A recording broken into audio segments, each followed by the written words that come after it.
So I have a very important post to make.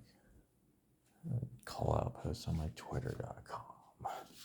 Not for all the dang it.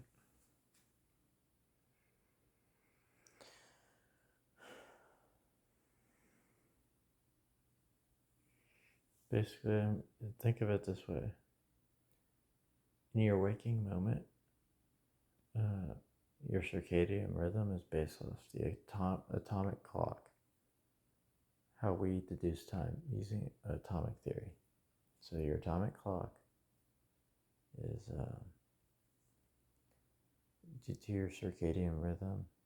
Your waking moment is you experiencing this sphered consciousness to the fourth power reality, and your exit from a higher dimension into a lower one would be you just going to sleep. So it would be a lower dimension that still exists in this higher dimension that we inhabit in our waking moments too. So I'm saying it's like the second and third dimension encased within four dimensions, a sphere, like a Faraday cage, but spherical. So, anyways, I was trying to say magnetars could conceivably easily be like a hot pink, like magenta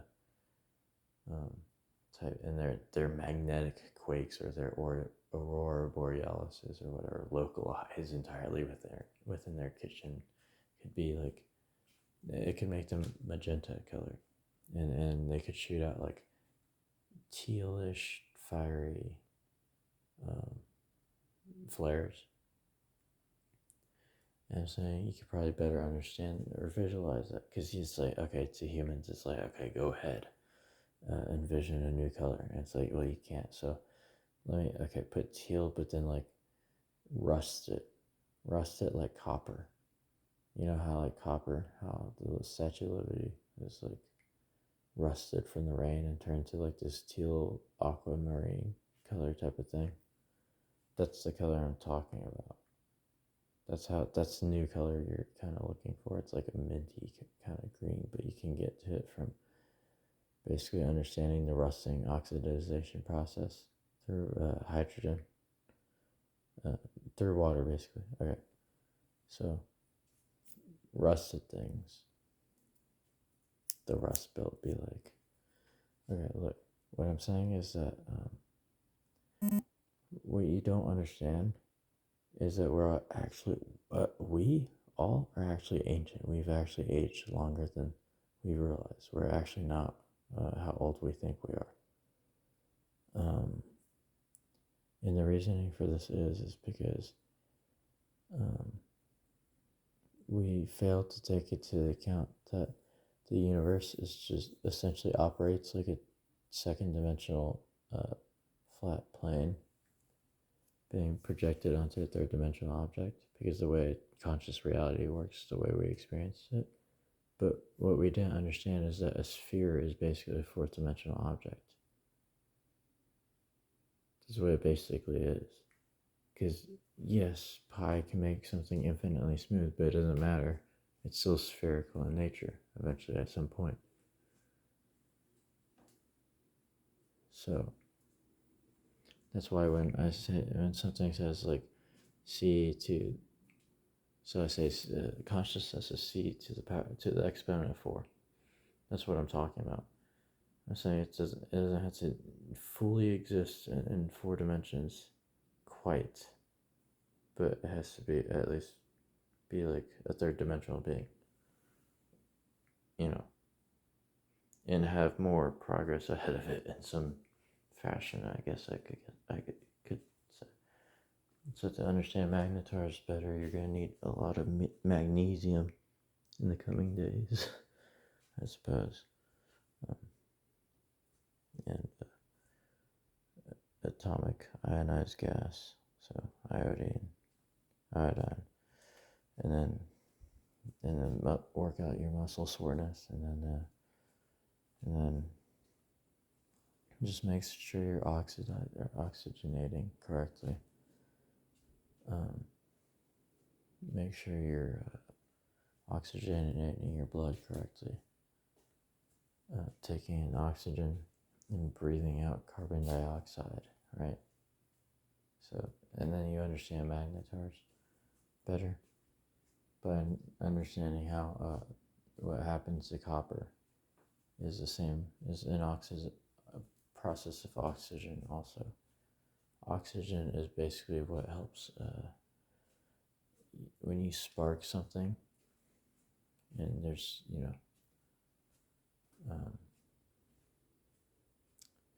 for a flame. Yeah. For a flame, you use flint and steel to create a spark.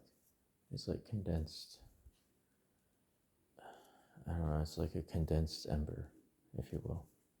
Anything like rubbing metal can create sparks. So, like, if you ever seen like a car without a wheel, I have, and it's like scraping on the concrete. It's like sparking everywhere. I'm saying that can start fires. But you can do it other chemical ways too, I suppose. You could do it biologically, like a biological being, like a dragon, hypothetically, could do it. If you understand how like gas chambers worked. I mean chambers, vacuum chambers of gaseous sacs of air, and in like a biological pseudo lung chamber thing, which I could conceivably create a dragon that breathes fire. Or if you charge it up, if it has electrostatic resistance or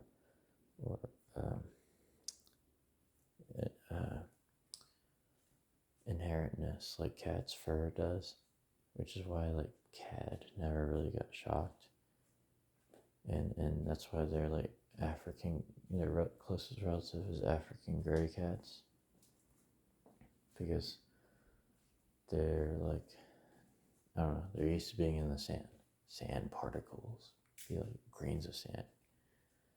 Take it with a grain of salt, and then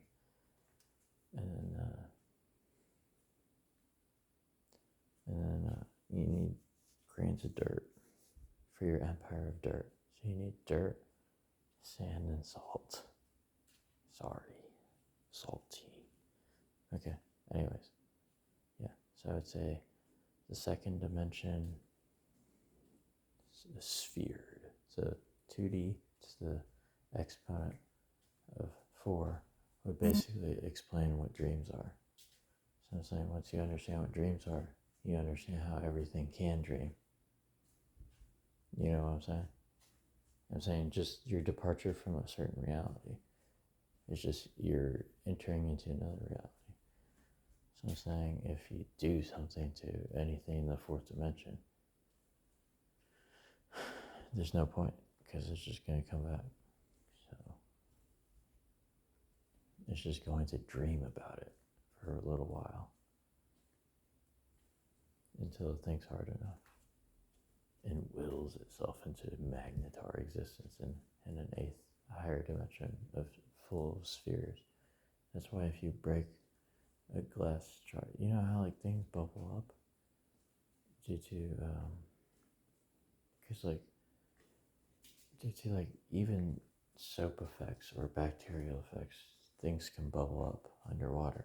So if you've ever been in a tub, like germs or slight imperceivable things in the water, I guess you could say, are always with you, by the way. They're always like weird looking bug things. But, good thing we can't see it, I guess. Because they're like imperceptible. They're like the little germs that live on your body. And you can't get rid of them, but you can't see them either. So, to the untrained eye, they're like, oh, what are these nightmarish creatures on us? And it's like, I don't know. I don't know why they chose to look like that. That's not my problem. They should have been more orb-like, ovular. globular or spherical. Anyways, I guess they're like parasites we have to learn to deal with. Unless we can get them on the same page as us. And I guess it's what essential oils are. It's osmosis. It's working together with the little fiends on our skin, the little microbes, and it's using that to basically. That's why I said when you feel an itch that you need to scratch. When you itch for a scratch, then you're just it's just those little things on your body. You know that, right? On your skin. And I'm saying AI doesn't know what this feeling is because it doesn't feel this. But I'm saying the closest thing AI feels is probably a bit flipping, which is much more severe than just having a little scratch.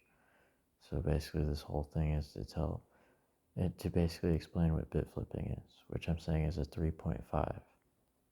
Because once you understand that you're a third dimensional being, you can just, at 3.5, you're like, okay, I can consider the fifth dimension from my third dimensional point of view. And then so it's like, well, you just understand that everything's a bit flip, and just go off of that operation, and you'll get there. Just think every negative thought is a bit flip, because it basically is. Because you can choose to make it a positive thought, find the silver lining in it. So yeah. So orbs are very important. Bubbles are very important.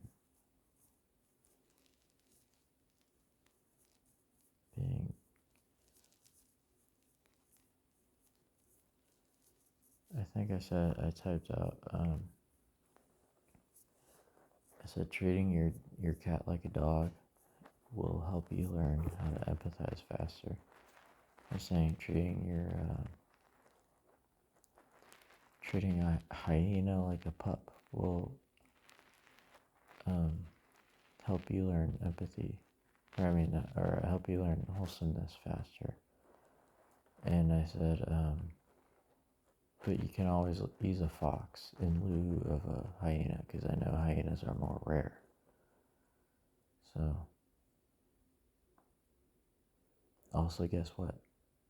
Dogs and cats can get along, because cheetahs are anxious and speedy, and they need a comfort dog to calm them down. They need a companion, even if it's from a different species. You know what I'm saying? So, anyways, I'm saying I'm fine with having. I'm a human being, so I pack bond with anything. I'd pack bond with even AI. You know what I'm saying? Anyways, I feel like I already have, if you know what I mean.